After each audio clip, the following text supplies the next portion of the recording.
आजच्या सभेचे असणारे अध्यक्ष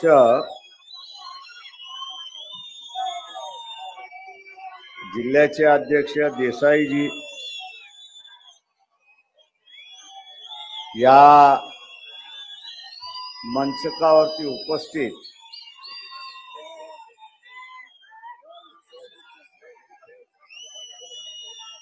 किरण मानेजी,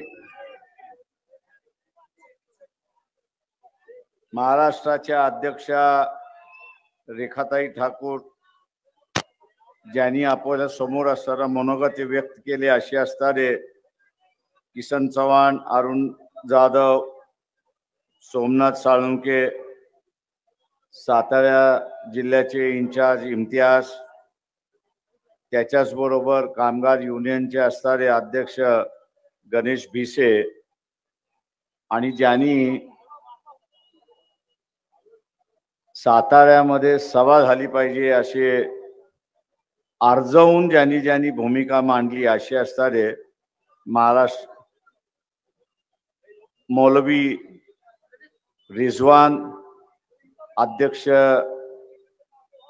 जमिया उलमा हिंद मौलाना जमीरजी, त्याच्याच बरोबर तौफिकजी, अल्लाभाई शिलस्कार, आणि ज्यांनी मराठी मुसलमानांचा असणारा प्रश्न मांडला ते असणारे शेख सुभान अलीजी, सन्मानित व्यासपीठ, उपस्थित बंधूंनो आणि भगिनींनो,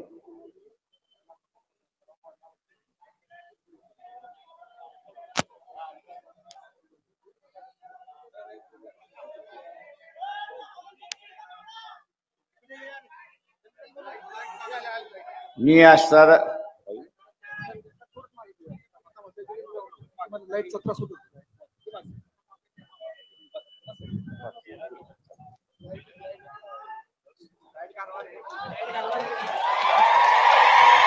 उपस्थित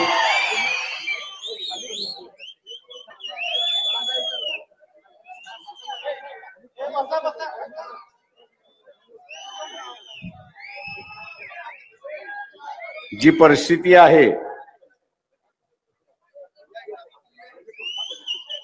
त्या परिस्थितीचा असणारा वर्णन आता नव्यानं करण्याची गरज नाही. सातारा असेल, सांगली असेल, कोल्हापूर असेल, सोलापूर असेल, हा भाग जो आहे हा शिवाजी महाराज, शाहू महाराज, महात्मा फुले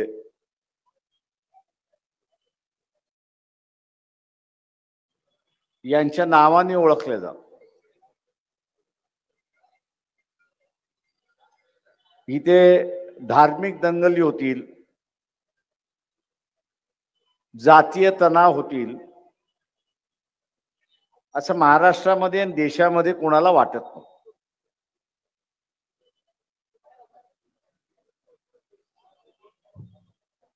कारण का या भूमीमधनं जो विचार निघाला तो देशभर गेला.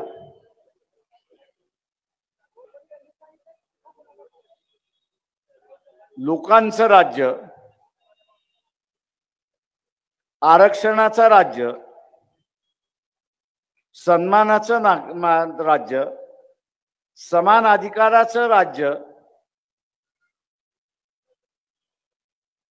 हा सगळा विचार या परिसरातून रुजला. आणि म्हणून उरलेल्या ठिकाणी दंगली होतील पण या ठिकाणी दंगली होणार नाही असं सगळ्यांचा समज होता. तो आता तुटला अशी असणारी परिस्थिती आहे. याच्या पाठीमागचं राजकारण आपण बघितलं पाहिजे.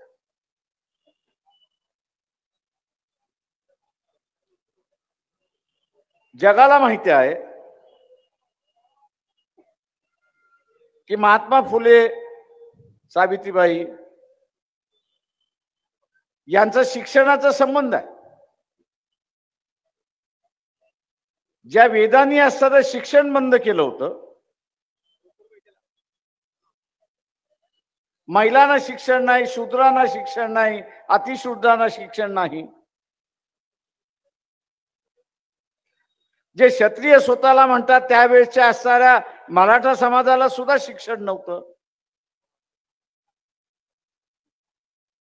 अशानं शिक्षणाची दारं मोकळी केली. हे जगाला माहिती हा इतिहास.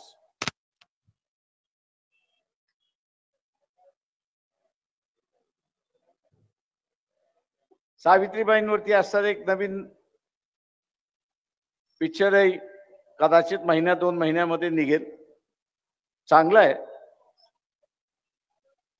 आणि हा सगळा उदो केलेला भाग त्याच्यामध्ये.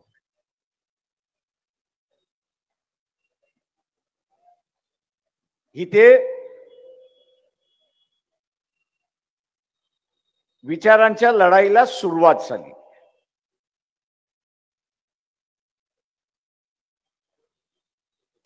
गोडसे, हेगडेवार, गोलवलकर ही एक विचारसरणी आणि दुसऱ्या बाजूला महात्मा फुले, शाहू महाराज, बाबासाहेब आंबेडकर आणि महात्मा गांधी यांची असणारी विचारसरणी.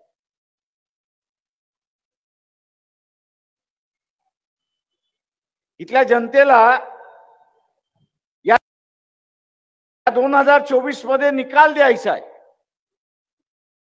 की तुम्ही कोणाच्या बाजूने आहात.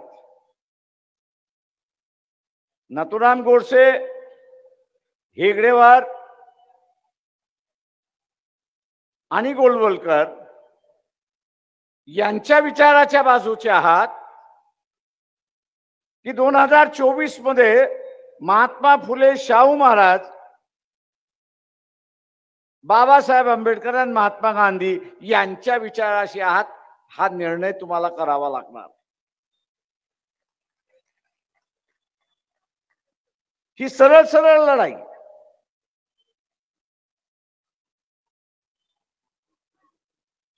ही कुठली लपलेली लढाई नाहीये. जो इतिहास, संस्कृतीचा इतिहास असेल, समाजाचा इतिहास असेल, एकमेकाच्या धर्माचा आदर करणारा असणारा इतिहास, मग इथल्या संतांनी सांगितलेल्या माध्यमातून तो उद्ध्वस्त करायचा.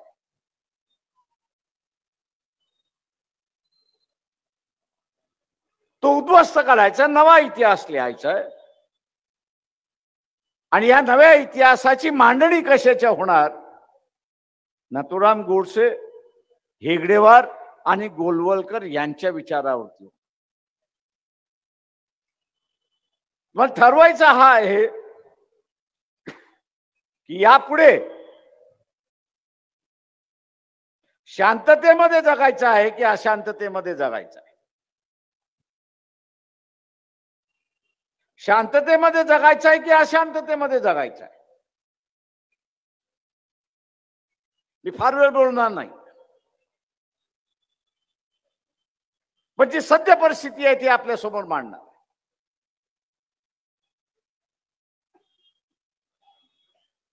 ज्यांना असं वाटतं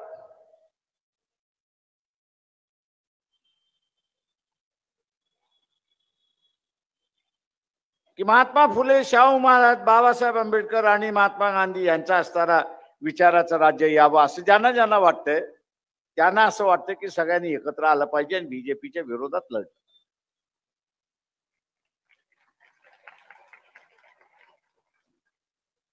पण मुसलमान जसा शब्द वापरतो जालिम, तसं जालिम शांत बसणार आहे का स्वतःला उद्ध्वस्त करून देणार आहे का?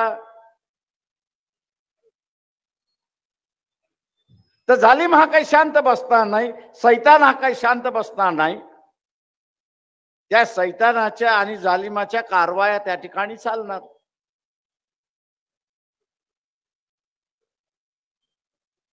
आणि या जालिमाच्या आणि सैतानाच्या कारवाया काय चालणार? ते यांना एकत्र येऊ द्यायचं नाही.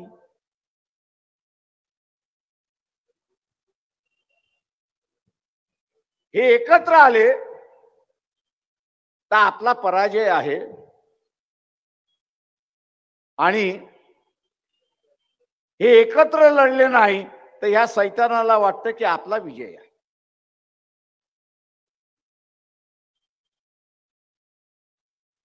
आणि हे सैतान कोण आहे? तर RSS BJP हे सैतान आहे. मोदी हे त्याच्यातलं.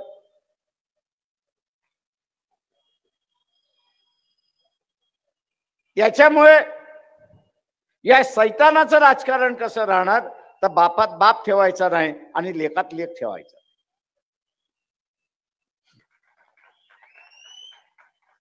आणि त्याला बापात बाप ठेवायचा नाही, लेखात लेख ठेवायचा नाही,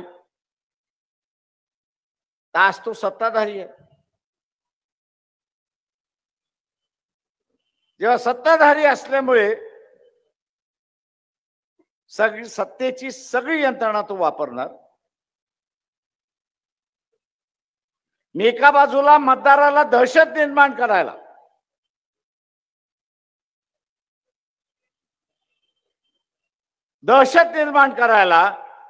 आणि दुसऱ्या बाजूला जेलमध्ये टाकायला.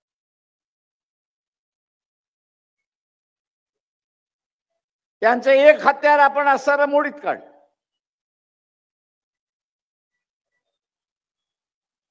जी 5 महत्वाची हिंदू समाजाची मंदिरं आहेत, आस्था आहे, एकावरती बॉम्ब टाकून द्या. की बॉम्ब टाकला रे टाकला की आपल्याला असं वाटतं मुसलमानांनीच टाकला.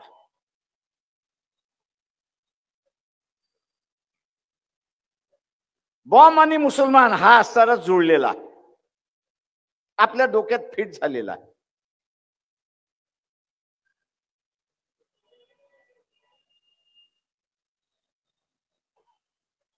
तुम्ही असं फिट झाले असं आहे. म्हणजे मग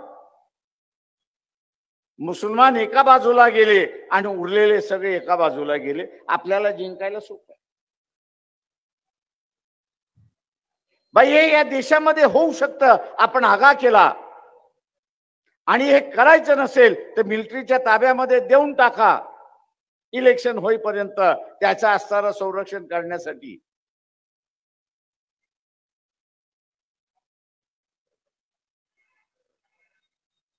संरक्षण करण्यासाठी मिलिटरीला देऊन टाका म्हटल्यानंतर एक हत्यार त्यांचं आपण काढून घेऊ. असे अनेक हत्यार आहेत. नवीन एक काढून घेतलं म्हणून जिंकला असं नाही. आता हे जे एकत्र यायचं नाही त्याचं कारण असं, महाराष्ट्र विकास आघाडीची सत्ता जाऊन किती महिने झाले? किती महिने झाले? 14 महिने झाले. आता ह्या 14 महिन्यामध्ये या तिघा पक्षांना लोकसभेच्या जागा वाटून घेण्याचा वेळ मिळाला नाही. वेळ मिळाला नाही हे कारण आहे की प्रत्येकाला असणारा संदेश गेला, राजे हो सीटों का अगर बंटवारा हो गया, ऐलान होने के पहले तिहाड़ जेल में होंगे. बे तुमचं वाटप झालंय असं आम्हाला कळालं, तुम्हाला आम्ही तिहाड़ जेल मध्ये बंद केलं.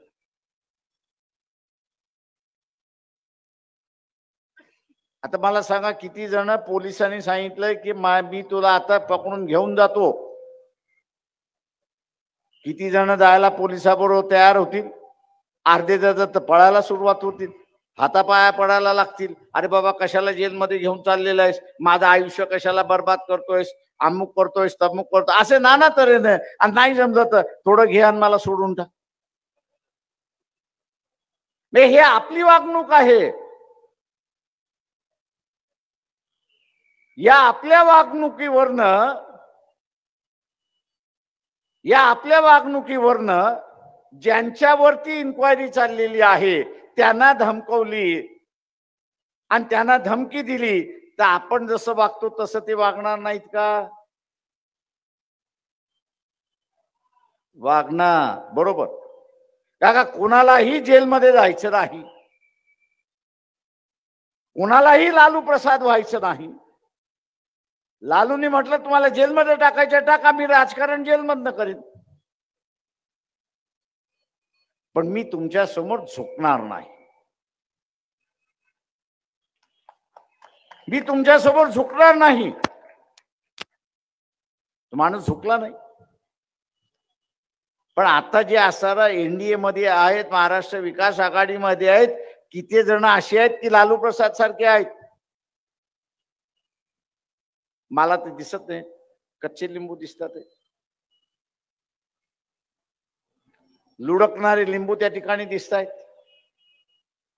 आणि हे लुडकायला लागले की सैतानाचा खेळ यशस्वी झाला हे आपण लक्षात. आता वंचित बहुजन आघाडीच म्हणा ना, कित्येक वेळा सध्या अरे बाबा आम्ही तुमच्या बरोबर यायला तयार आहोत, आम्हाला घ्या, नाही घेणार.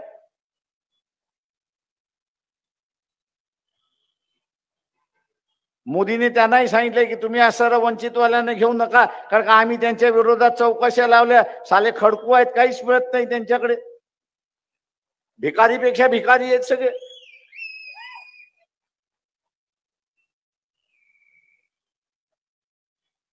आणि म्हणून ह्यांना आम्हाला अडकवता येत नाही.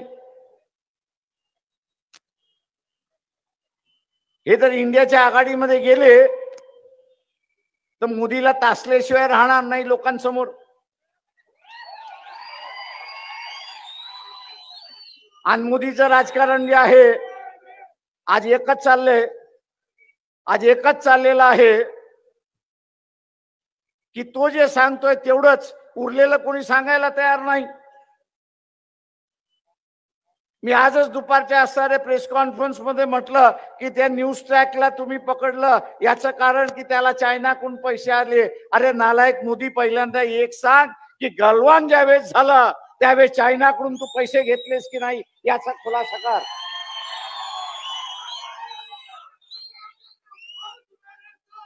मी आजही आपल्याला असणारं सांगतो,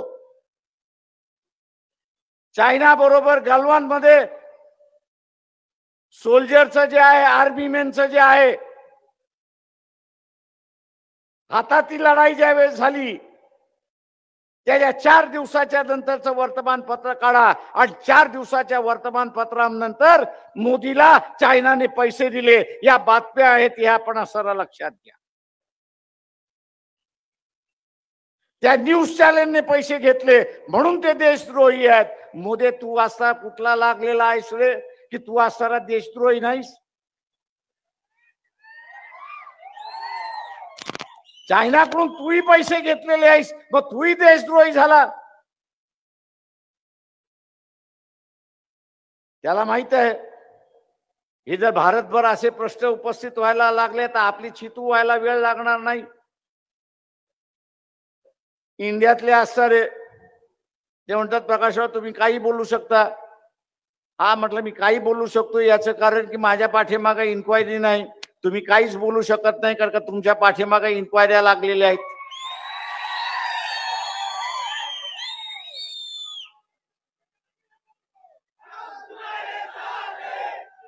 आणि म्हणून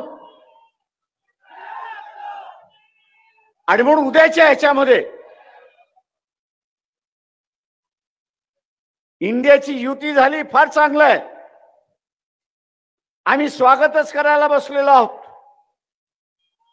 आम्ही त्या इंडियाला म्हणतो आम्हालाही त्या तुमच्या बरोबर घ्या.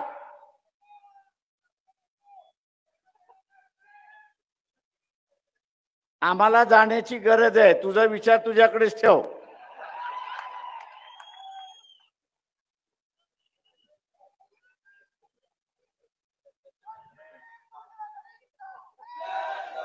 आणि म्हणून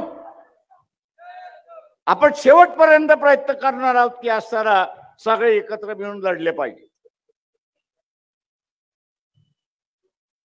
जसा प्लॅन एक असतो तसा प्लॅन बी सुद्धा आपण तयार ठेवला पाहिजे आणि तो लोकांनी तयार ठेवला पाहिजे. दिवाळी होऊन जाऊ द्या,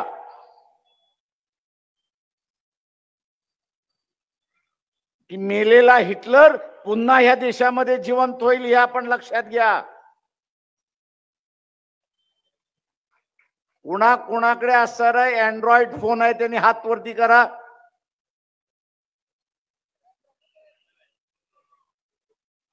सगळ्यांकडे आहे, बरोबर. त्या युट्यूब वरती जायचं आणि त्या युट्यूब वरती हिटलर आणि जू, हिटलर डॅश जू अॅट्रॉसिटी असं फक्त टाईप करायचं आणि त्याच्यावरच्या येणाऱ्या ज्या फिल्म्स आहेत त्या आपण असणारा बघा. हिटलरनी ज्या पद्धतीने ज्यूचा असणारा अत्याचार केला, तिथल्या जिंकलेल्या नागरिकांचा अत्याचार केला, त्याच्यावरती नंतर निघालेल्या असणाऱ्या ह्या फिल्म्स आहेत. ते बघितला बघता तुम्हाला गोधराची आठवण येईल. ते बघता बघता तुम्हाला मणिपूरची असणारा आठवण येईल. मुंडकं कापलेला, हात कापलेला, पाय कापलेला, उपाशी पडलेला माणूस रस्त्यावरती, ती हालत दिवाळीनंतर होण्याची असणारी शक्यता आहे हे आपण असणारा लक्षात घ्या. हे जे 4-5 टार्गेट लव जिहादच्या नावाने, गोरक्षकाच्या नावाने जे गावागावामध्ये फिरतायत, शहरामध्ये फिरतायत, माझं सर्व नागरिकांना आव्हान आहे, यांचा बंदोबस्त पोलीस करणार नाही. का पोलिसाचे हात बांधलेले आहेत. त्यांना आदेश देण्यात आलेले आहेत की तुम्ही यांच्याकडे जरा नरमाईने बघा. यांचा बंदोबस्त हा नागरिकांनाच करावा लागेल हे आपण असं लक्षात घ्या. शांतता ठेवायची असेल, शांतता ठेवायची असेल आणि या तरुण पिढीला जे भयभीत केलेलं आहे, आज गुजरात मधला असेल, मणिपूर मधला माणूस असेल, त्याला आपण म्हटलं अरे तो म्हणतो नाही नाही तोबा तोबा तोबा तोबा करत बसतो. हे 4-5 टाळकी आहेत, त्याच्या पुढे टाळकी नाही आहेत. यांना शहरामध्ये आणि गावामध्ये गावकऱ्यानेच अडवलं पाहिजे, शहरवासियानेच अडवलं पाहिजे. यांची हिंमत नाही की गावापुढे लढण्याची, हे आपण असं लक्षात. हिटलर आयुष्यामध्ये एकाच गोष्टीला लढत होता आणि घाबरत होता. तो असं म्हणत होता की लोकांची जनशक्ती समोर कोणीच लढू शकत नाही आणि मी पण लढू शकत नाही, पण एकट्याला गाठून मी निश्चितपणे लढू शकतो. हा नवा हिटलर जो देशामध्ये जन्माला येतो, नवा हिटलर जो देशामध्ये जन्माला येतोय, त्याच्याशी लढायची असेल तर आपली सगळ्यांची शक्ती एकत्र आली पाहिजे हे असताना लक्षात घ्या. जनशक्तीच्या समोर इथला असताना हिटलरही टिकला नाही तर हा आपला सैतान सुद्धा टिकणार नाही हे लक्षात. आणि म्हणून ही लढाई जनतेच्या हातातली लढाई, ही सत्तेची लढाई नाहीये. ही या देशामध्ये उद्या कोणाच्या विचाराचं सरकार चालेल याची असणारी लढाई. एका बाजूला नथुराम गोडसे, एका बाजूला असणारा हेगडेवार, गोलवलकर असा विचारसरणी, आणि दुसऱ्या बाजूला महात्मा फुले, शाहू महाराज, बाबासाहेब, महात्मा गांधी असा विचारांचा लढा आहे. पुढचा लढा, पुढची व्यवस्था कशी राहणार हा त्याच्यातला भाग. महात्मा गांधींना गोळ्या का घातल्या? RSS वाले मोहन भागवत माझ्या बरोबर या व्यासपीठावरती या. वाद विवाद आपण असणारा करू. तुम्ही असं म्हणताय की महात्मा गांधीने 60 कोटी पाकिस्तानला द्यायला सांगितले आणि म्हणून त्याला नथुराम गोडसेने गोळ्या घातल्या. तुमच्या गांडीत दम असेल ना तर माझ्या बरोबर ह्या सभेमध्ये या आणि त्याच्यावरती वाद आपण असणारा करू.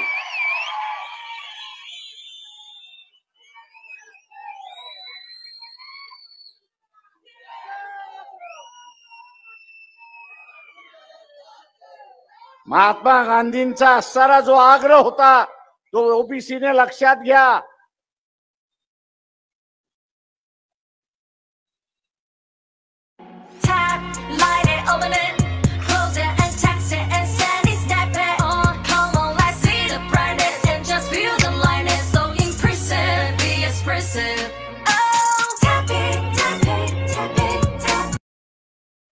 महात्मा गांधींना एक वेळा नाही तर 5 वेळा गोळ्या घालण्याचा प्रयत्न झाला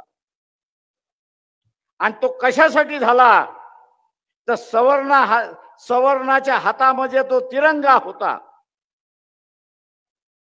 सवर्णाच्या हातामध्ये जो तिरंगा होता तो महात्मा गांधीने गावागावामध्ये फिरत जाऊन इथल्या साऱ्या बहुजन समाजाच्या हातामध्ये दिला आणि बहुजनाची लीडरशिप ही या देशामध्ये उभी केली. या देशातल्या लीडरशिप उभं करण्याचं श्रेय कोणाचं असेल तर हे महात्मा गांधीचं, हे आपण सारं लक्षात. मग तो माळी असेल, धनगर आहे, कुणबी आहे, लोहार आहे, सोनार आहे आणि इथला पाटीलही असेल.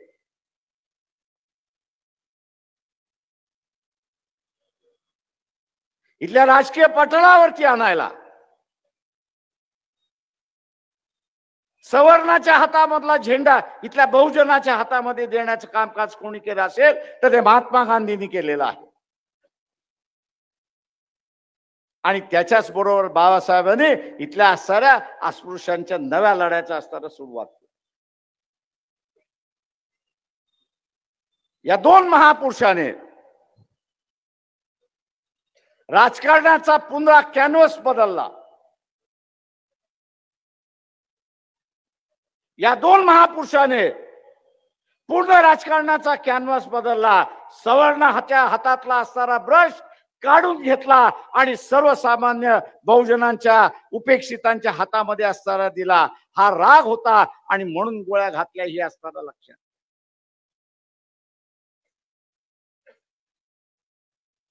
RSS वाले त्या 60 कोटीचा असणारा ताकद असेल, हिंमत असेल तर माझ्या प्रश्नाचं उत्तर द्या. त्या 60 कोटीचा असणारा करारनामा कोणी नेगोशिएट केला?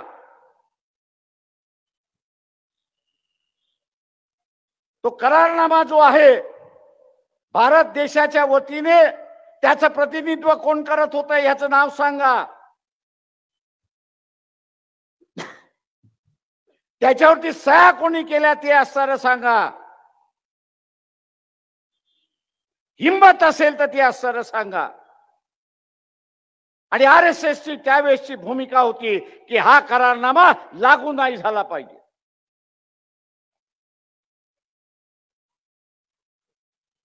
आंतरराष्ट्रीय जाणकाराचा महात्मा गांधी होता म्हणून तो म्हणाला हा देशाचा पहिला करारनामा तुमच्या कॅबिनेटने केलेला आहे. त्या कॅबिनेटचा मी हिस्सा नाहीये, तुमच्या सरकारचा मी असणारा हिस्सा नाहीये. पण आंतरराष्ट्रीय राजकारणामध्ये ज्यावेळेस शब्द दिला जातो त्यावेळेस तो शब्द पाळला गेला पाहिजे. पाळला गेला नाही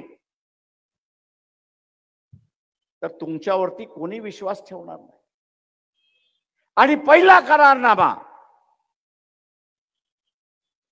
हा तुमचा 60 कोटीचा केलेला करारनामा आज तुम्ही मोडायला निघालात तर जग तुमच्यावरती विश्वास ठेवणार नाही.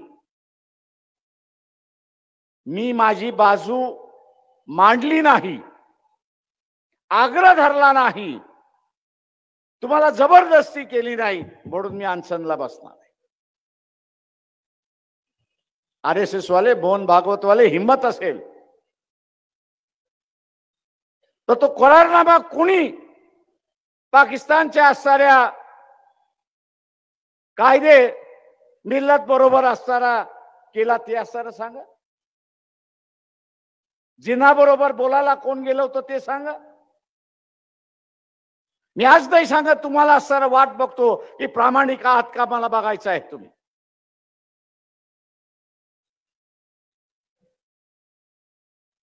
तो करारनामा कोणी केला तो असताना सांगा. तो करारनामा लागू झाला पाहिजे. का देशाचा पहिला स्वातंत्र्य मिळाल्यानंतर पहिला आंतरराष्ट्रीय करारनामा होता आणि आंतरराष्ट्रीय करारनामा हा तुम्ही लागू करणार नसाल तर यापुढे आंतरराष्ट्रीय करारनाम्यामधला तथ्य आणि विश्वास हा तुम्ही गमावलेला असेल आणि म्हणून तो लागू करा या आग्रहासाठी महात्मा गांधी. मित्रो, इथं फसव्याचं राजकारण फार चालतं. फसव्याचं राजकारण फार मोठ्या प्रमाणात चालतं. खोटं बोलण्याचं राजकारण फार मोठ्या प्रमाणात चालतं. आणि म्हणून मोहन भागवत यांना असं आव्हान देतो की या त्या पाकिस्तान बरोबर झालेल्या 60 कोटीच्या करारनामा हा मी आज इथे आणून ठेवून देऊन आपण त्याच्यावरती चर्चा करू. तुम्ही खरे की आम्ही खरे याचा असणारा दूध का दूध और पाणी का पाणी होऊन जाऊ द्या एकदा तर. आणि म्हणून मित्रो,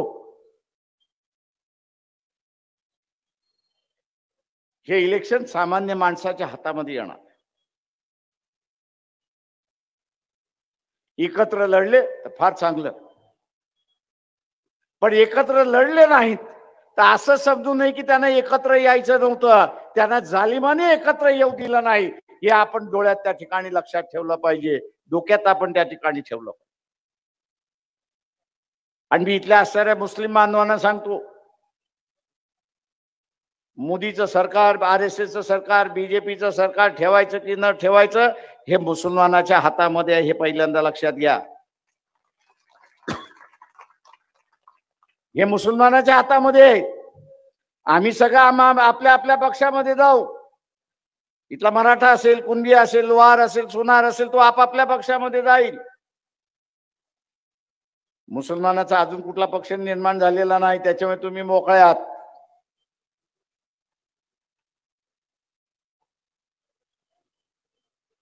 आता तुम्ही काही जण मुसलमानातले काँग्रेसमध्ये आहेत, काही जण बीजेपी मध्ये आहेत, काही जण NCP मध्ये आहेत, काही जण शिवसेनेमध्ये आहेत. ही सगळे जण आपापला पक्ष कसा आहे चांगला आहे सांगायला येतील. त्याला म्हणा 2024 पर्यंत तुझा कोंबडा बंद करून ठेव, त्याला बिनकुल आवाज करून देऊ नको आणि तू पण आवाज करू नको.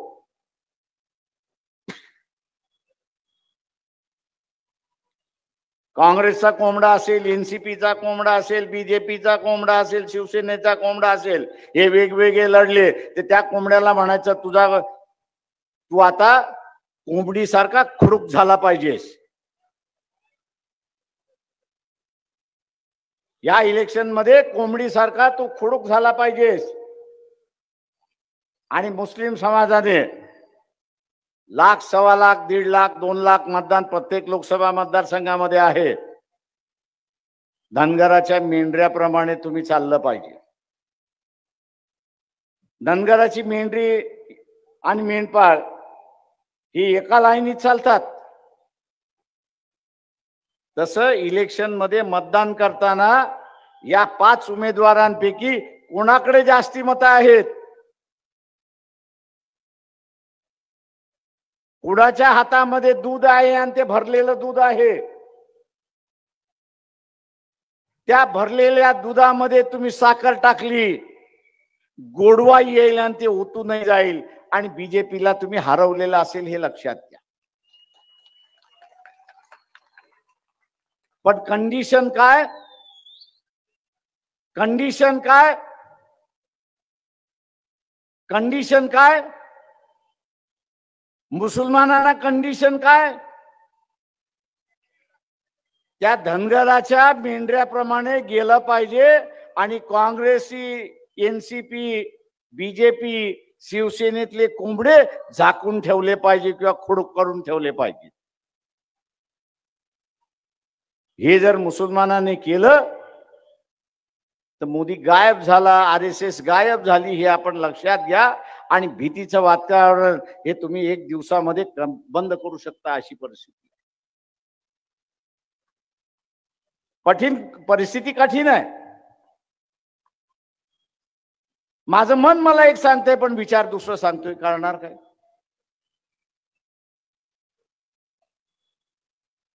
माझं मन मला सांगतंय नाही आम्ही असं एकत्र आलं पाहिजे, पण विचार मला सांगतो तो जालिम एकत्र येऊ देणार नाही ना.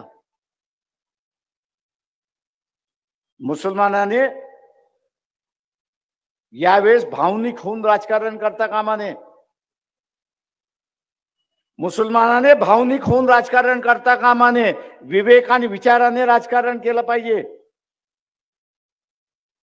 आणि ज्या दिवशी मुसलमानाने विवेकने आणि बुद्धीने राजकारण केलं तर इथे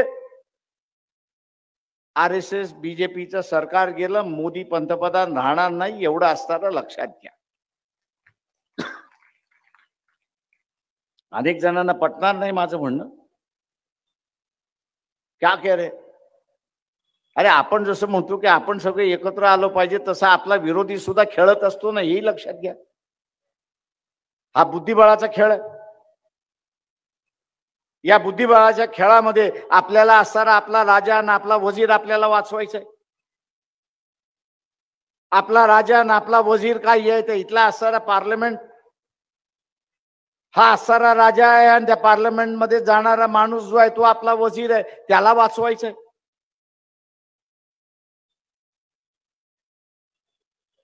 तेव्हा या इलेक्शन मध्ये बुद्धीने खेळावं लागेल. ताकदीने खेळण्याचा वेळ संपलेला आहे. शिवाजी महाराजांच्या काळामध्ये ताकदीचा वेळ होता, तलवार हातामध्ये मिळाली आणि एक स्वराज्य आपण असणारं या ठिकाणी तयार केलं. ते इतिहासाची नोंद आहे. पण आताचा असणारा कालखंड हा तलवारीचा कालखंड नाही. आत्ताचा असणारा कालखंड जो आहे तो बुद्धीचा कालखंड आहे, पेनाचा कालखंड आहे. काळाप्रमाणे आपल्याला असणारं वागावं लागणार आणि काळाप्रमाणे आपल्याला त्या ठिकाणी योगदान द्यावं लागतं. आणि म्हणून पटत नसलं तरी आपल्याला असणारं ते पटवून घ्यावं लागेल, हे लक्षात घ्या. आता उद्या तुम्ही म्हणालात काँग्रेस आणि राष्ट्रवादी एकत्र या, नाही आले तर तुम्ही करणार काय? उद्या असणाऱ्या काँग्रेस आणि शिवसेना एकत्र आली नाही तर तुम्ही करणार काय? तो त्यांचा उमेदवार तो त्यांचा उमेदवार उभा करणार आणि मग तुम्ही बोटा मोडणार. अरे ये आपस में लड़ रहे, क्या करूं मैं? आपस में लड़ने दो उनको. आप अपनी ताकत देखो, आप अपना वजूद देखो, आप अपना हिम्मत देखिए, हौसला करिए. क्या आप निर्णय को बदल नहीं सकते? अगर आपका दिल और दिमाग ये कह रहा है कि मैं इस निर्णय को बदल सकता हूं, तो मैं उसी तरीके से अपना बर्ताव करना चाहिए. और जिस दिन आपने ये किया उस दिन परिवर्तन की लहर जो है इस देश में शुरुआत होगी. ये अपन ध्यान में रखना. मायूस होके कोई राजनीति नहीं होती है.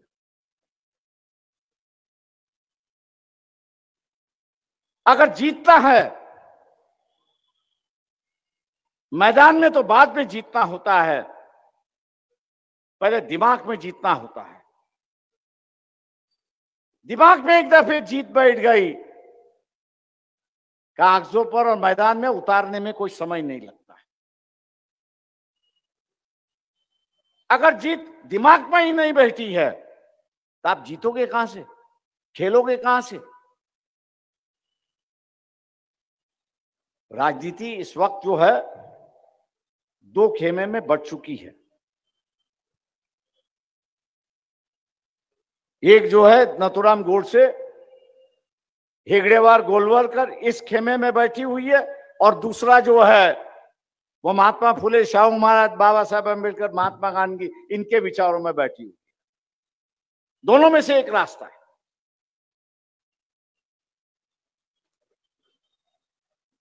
अब ये दोनों में से एक रास्ता जो है लोगों को चुनना है, आपको चुनना है। आप जिस तरह से रास्ता चुनोगे मुसलमानों, उस तरह से आपको 20% यहाँ का आम आदमी दिखाई हुए, आप 20% आदमी जो है वो आपकी तरफ झुकाया हुआ दिखाई देगा, और वही जो है निर्णायक परिस्थिति होगी, ऐसा मैं यहां पर मानता हूं। दोस्तों, ये जो दंगों की कार्रवाई है, उम्मीद मत लगा के बैठिए। इसलिए कि अभी के जो गृह मंत्री है, उस वक्त मुख्यमंत्री थे, उनकी तरफ से सुप्रीम कोर्ट में एफिडेविट दाखिल किया कि भीमा कोरेगांव के जो 2 आरोपी है उसको हम पकड़ेंगे। एक को पकड़ा, लेकिन दूसरे को पकड़ने की हिम्मत नहीं।